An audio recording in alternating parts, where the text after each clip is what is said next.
नमस्कार मंडळी, मी जान्हवी उवाच या माझ्या यूट्यूब चॅनलवर आपल्या सगळ्यांचं अगदी मनापासून स्वागत. माझ्या आजच्या लेखाचं नाव आहे गुंतवणूक. आजचा लेख आवडतोय का बघा. आवडला तर लाईक करा, शेअर करा आणि सबस्क्राईब करा. धन्यवाद. आत्या आणि काका यांनी एकमेकांवर प्रेम केलं. दोघं शेजारीच राहत होते. रूपाने गुणाने एकमेकास अगदी अनुरूप. पण तरीही त्यांच्या प्रेमाला विरोध झाला. कोणतंही ठोस कारण नव्हतं विरोधाचं. फक्त त्या दोघांनी एकमेकांना पसंत केलं आणि आयुष्यभर एकत्र राहण्याचा निर्णय घेतला. हीच काय ती त्यांची चूक. घरातल्या वडीलधाऱ्या लोकांनी जर हे लग्न ठरवलं असतं तर लक्ष्मीनारायणाचा जोडा म्हणून सगळ्यांना सांगता आलं असतं. ती संधी हुकली आणि त्यांच्या लग्नाला विरोधासाठी विरोध केला गेला.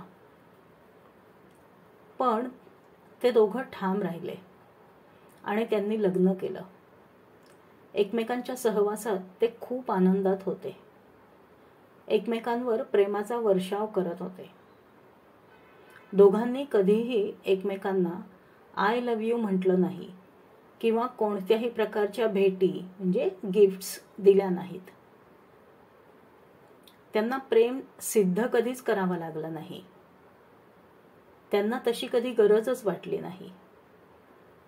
ते फक्त एकमेकांना समजून घेत राहिले. एकाच्या मनात काय चाललंय हे जेव्हा दुसऱ्याला न सांगताही समजतं तेव्हा तिथे शब्दांची गरजच नसते. आत्या कधी थकली आहे असं लक्षात आलं की काका कोपऱ्यावरून ओली भेळ घेऊन यायचे.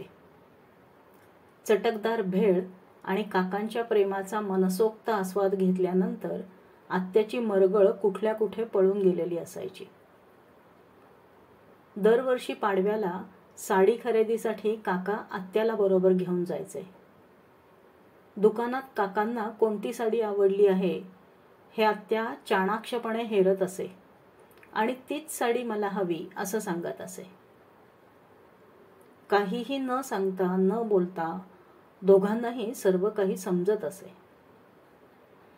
आत्याने कधीही काकांना एखादा शर्ट आणला नाही, पण कोणत्या वेळी त्यांना काय हवं आहे हे तिला बरोबर उमगायचं.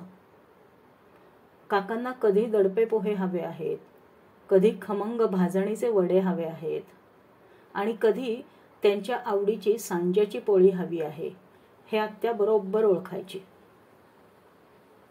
तर कधी बाहेरचं काहीतरी खायचा मूड आहे हे लक्षात आल्यावर स्वतःच तसं सुचवायची. आत्याने कधीही मागणी केली नव्हती, तरीही प्रत्येक अक्षतृतीयेला, गुरुपुष्यामृताला 1 ग्रॅम अर्धा ग्रॅम असं जमतील तशा वेडण्या काका घेत राहिले. ही फक्त सोन्याची गुंतवणूक नव्हती, तर त्या दोघांच्या प्रेमाची गुंतवणूक होती. धन्यवाद.